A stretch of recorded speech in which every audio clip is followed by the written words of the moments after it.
नमस्कार, बहुत बहुत स्वागत है आप सभी का। आपके साथ मैं हूं स्वप्निल। चीन न तो दोस्ती के लायक है न ही दुश्मनी के, क्योंकि वो जितना खतरनाक अपने दुश्मनों के लिए है उससे कहीं ज्यादा खतरनाक अपने दोस्तों के लिए है। आज हम आपको अपने इस खास शो में यही बताने वाले हैं कि चीन किस कदर दोस्ती की खाल पहनकर दुश्मन सा वार करता है। तो चलिए शुरू करते हैं आज का यह खास शो, चीन से यारी विनाशकारी।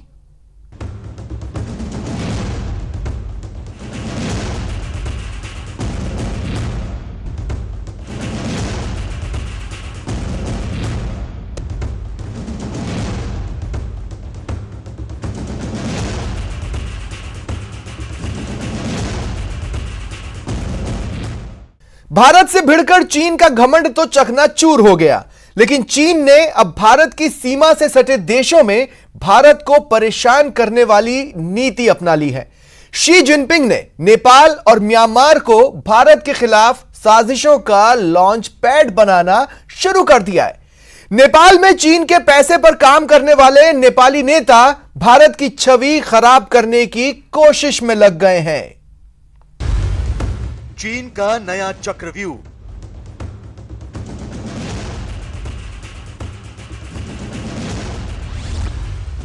चीन की नई पैंतरेबाजी।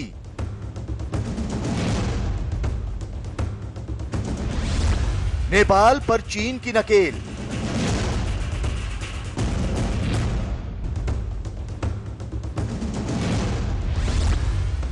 म्यांमार पर चीन ने डाले डोरे।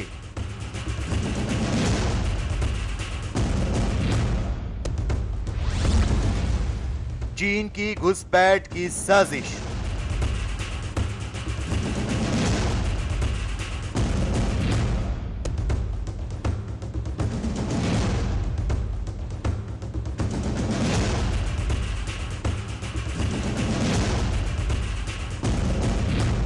Nepal is free to exercise its choices in international affairs, but it should stay vigilant and learn maybe some cases from Sri Lanka and other nations which have also signed agreements with other international countries. Bharat की सेना के सबसे काबिल और सबसे बड़े अफसर CDS general Bipin Rawat Nepal को नसीहत दे रहे हैं कि चीन के चंगुल से बचकर रहना उसकी सेहत और वजूद दोनों के लिए जरूरी है।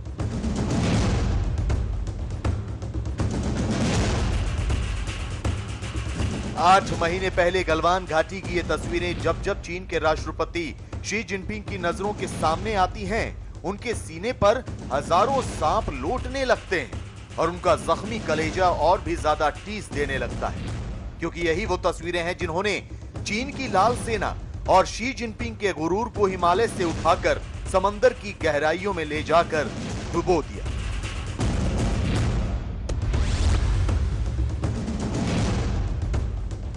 लिहाजा शी जिनपिंग ने अपने हरे जख्मों पर मरहम लगाने के लिए नेपाल की जड़ी बूटी को हासिल करने की साजिश का सहारा लिया है। जिस साजिश के तहत चीन ने तिब्बत में अपना सिक्का मजबूत किया, उसी फॉर्मूले का सहारा लेकर अब चीन नेपाल को वशीभूत करना चाहता है। चीन की इस चाल को भारत और भारत के तमाम जिम्मेदार लोग समझते भी हैं और जानते भी हैं। तभी तो जनरल रावत ने पड़ोसी धर्म निभाते हुए नेपाल को वो समझाने की कोशिश की जो वो अभी तक समझना ही नहीं चाहता। जनरल बिपिन रावत ने नेपाल के सामने साफ कर दिया कि चीन से दोस्ती बढ़ाने के लिए बेशक वो आजाद है, लेकिन ये बात ना भूले कि चीन से दोस्ती करके श्रीलंका का क्या हाल हुआ। लिहाजा सतर्क रहने में ही समझदारी। भारत एक तरह से इसको अपना पड़ोसी मानता था, लेकिन चीन ने उसमें शुरू कर दिया कि उनको और भी ऋण देना शुरू कर दिया, उनके प्रोजेक्ट्स बनाने शुरू कर दिए। एक तरह से जिसको उनकी स्ट्रिंग ऑफ पर्ल स्ट्रैटेजी है, जैसे भारत को सब तरफ से घेर दिया जाए, उनके टापुओं पे, उनके पोर्ट्स को लेकर के, उनके इंफ्रास्ट्रक्चर को लेकर, उन मुल्कों के, चाहे वो बांग्लादेश में रहा हो, चाहे वो श्रीलंका में हो, चाहे वो नेपाल में हो, पहले मालदीव्स में था, तो उनकी सब तरफ ये रीढ़ी रहती है कि इन सब कंट्रीज़ को हम किसी तरह अपने कंट्रोल में कर लें, इनकी पॉलिटिकल लीडरशिप को खास तौर से। सूत्रों से मिली खबरों के मुताबिक नेपाल में भारत के खिलाफ अपनी साजिशों का ताना बाना बुनने के लिए चीन ने अब एक नई तरह की चाल चली है। नेपाल में भारत का विरोध करने के लिए चीन ने ग्रेटर नेपाल नेशनलिस्ट फ्रंट यानी GNNF को अपना नया मोहरा बनाया है।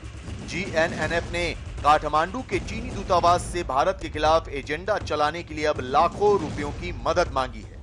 ये बात भूलनी नहीं चाहिए कि the greater Nepal nationalist front यानी कि GNNF, जो कि भारत की बातों और फैसलों का खुलकर विरोध करता आया है, ये फ्रंट सीधे तौर पर चीन के इशारों पर काम करता है और इस फ्रंट का मुखिया है फणींद्र नेपाली, जिसके बारे में ये कहा जाता है कि ये चीनी दूतावास के साथ साथ ISI के अधिकारियों के साथ भी संपर्क में रहता है और दोनों जगह से इसको फंडिंग होती है। पड़ताल में जो बात सामने आई है वो बेहद चौंकाने वाली है। दरअसल चीन और पाकिस्तान की साजिशों को नेपाल में अंजाम देने के लिए भी एक किराए का टट्टू मौजूद है। नाम है फणींद्र नेपाली। इस शख्स की बदौलत चीन नेपाल में भारत के खिलाफ माहौल बना रहा है। नेपाल के नेता फणींद्र नेपाली भारत के खिलाफ जोर शोर से मुहिम छेड़े हुए हैं और नेपाल सीमा से जुड़े भारत के इलाकों को हड़पने का असली प्लान फणींद्र की देखरेख में ही तैयार किया जा रहा है। सूत्रों से मिली खबरों पर यकीन किया जाए तो नेपाल में मौजूद चीन दूतावास भारत के खिलाफ माहौल बनाने के लिए बाकायदा फंडिंग करता है। ऐसी भी खबर मिली है कि नेपाल में चीन की राजदूत हाओ यांकी का प्रभाव काफी अच्छा है और हाओ यांकी की ही बदौलत फणींद्र नेपाली चीन के हाथों की कठपुतली बन चुका है। ये राज भी सामने आ चुका है कि फणींद्र नेपाली कम से कम 3 बार चीन और 2 बार पाकिस्तान की यात्रा कर चुका है। नेपाल में जहाँ तक बात है, मैं समझता हूँ कि क्योंकि वहाँ पे कम्युनिस्ट पार्टी जब से आई है तो चीन ने उसको एक अपना फैक्टम समझ लिया और वहाँ पर जाकर के वो पूरा वो करना चाहता है। दूसरी चीज़ ये है कि नेपाल के साथ हमारे बहुत पुराने बड़े रिश्ते हैं। आप जा सकते आ सकते, वहाँ का कोई समस्या नहीं है किसी भी तरह की थी। तो अगर नेपाल में उनके रोड्स, उनका चीन का सारा सामान यहाँ आ जाता है, कल्चरली वहाँ पे लोग आपके खिलाफत करने लग जाते हैं पॉपुलर लेवल पे, तो आपके लिए एक हेडेक हो गया, एक अननेसेसरी। अब ये बात किसी से छिपी नहीं है कि चीन ने नेपाल के भीतर भारत के खिलाफ माहौल बनाना शुरू कर दिया है। खुफिया रिपोर्ट के मुताबिक चीन के एक NGO ने अपनी सरकार से नेपाल के कई हिस्सों में अपने ऑफिस खोलने की मांग की है। इसके लिए बाकायदा चीन की सरकार को नेपाल की सरकार से बात करने को कहा गया है। सूत्रों के मुताबिक नेपाल में इसके NGO खोलने के पीछे का मकसद पैसे का सीधा रूट तैयार करना और भारत के खिलाफ एजेंडे पर जोर देना है।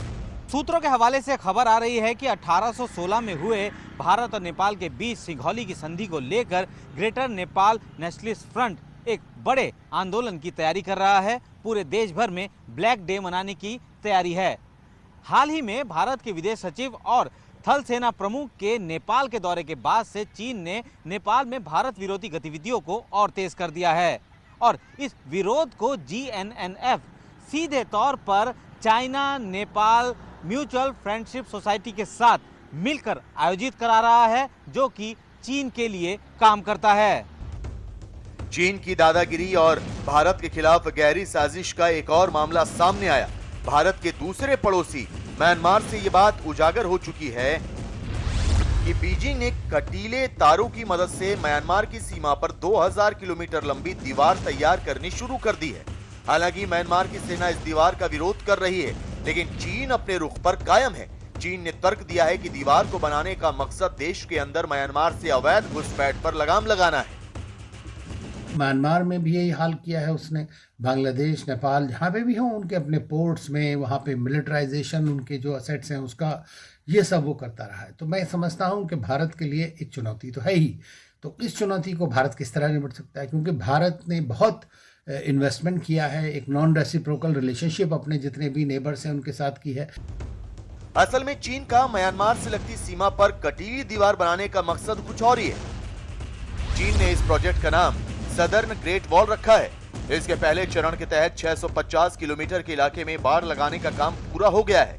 चीन की योजना है कि साल 2022 तक म्यांमार से लगती 2000 किलोमीटर सीमा पर इस हाईटेक दीवार को बनाने का काम पूरा किया जाए। इस बाड़ में बिजली का करंट दौड़ेगा और इंफ्रारेड सेंसर के साथ शक्तिशाली कैमरे लगाए जाएंगे।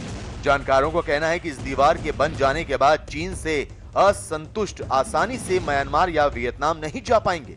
जानकारों की माने तो चीन कतई नहीं चाहता कि उसके विरोधी देश छोड़कर कहीं भागें।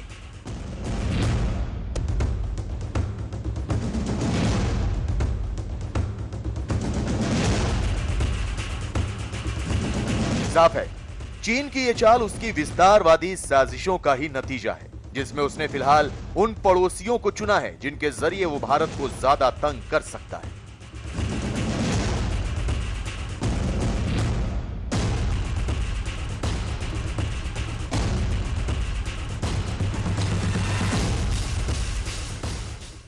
गलवान घाटी में भारत के हाथों पिट चुके चीन ने भारत से बदला लेने के लिए अब एक और बड़ी चाल चली है।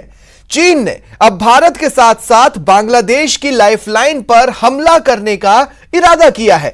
जी हां, ब्रह्मपुत्र नदी को भारत के पूर्वोत्तर राज्यों में और बांग्लादेश में जीवनदायिनी कहा जाता है, लेकिन चीन ने तिब्बत में इस नदी का पानी रोकने के लिए सबसे बड़ा डैम बनाने का फैसला किया है।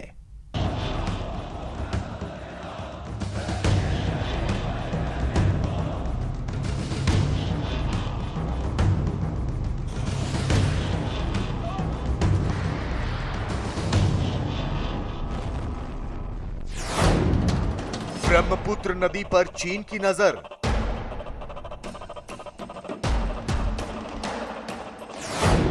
ड्रैगन की साजिश, डैम प्रोजेक्ट। बांग्लादेश में चीन की चाल।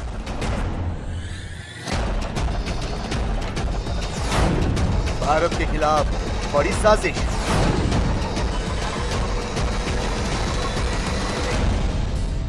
चीन के राष्ट्रपति शी जिनपिंग ने एक खतरनाक चाल चली है और इस बार उन्होंने अपनी साजिशों की चाल को भारत की सबसे बड़ी नदी ब्रह्मपुत्र की लहरों पर सवार किया है।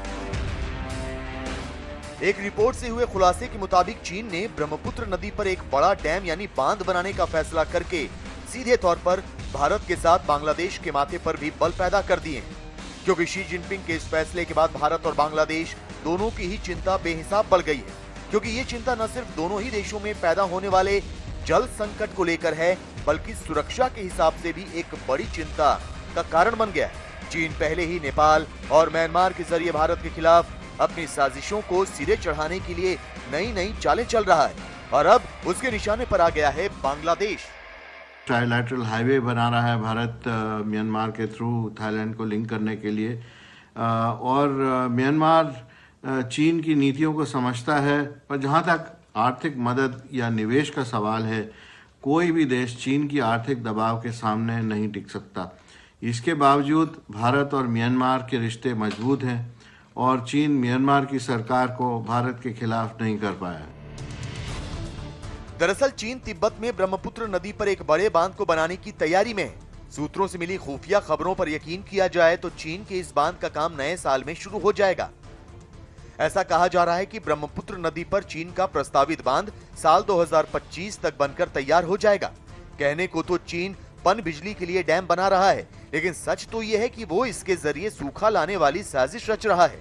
ऐसे में साफ है कि ड्रैगन की साजिश वाले इस डैम प्रोजेक्ट की वजह से चीन भारत के बीच तनातनी का नया दौर भी शुरू हो सकता है। और बांग्लादेश की आज़ादी में भारत का बहुत बड़ा योगदान रहा है, जहां चीन का कोई नामो निशान भी नहीं था। तीस्ता नदी का मसला जो है वो अभी तक हल नहीं हुआ है। भारत के पास चीन जैसी आर्थिक क्षमता नहीं है, पर बांग्लादेश चाहेगा कि उनके रिश्ते चीन और भारत दोनों देशों के साथ अच्छे रहें।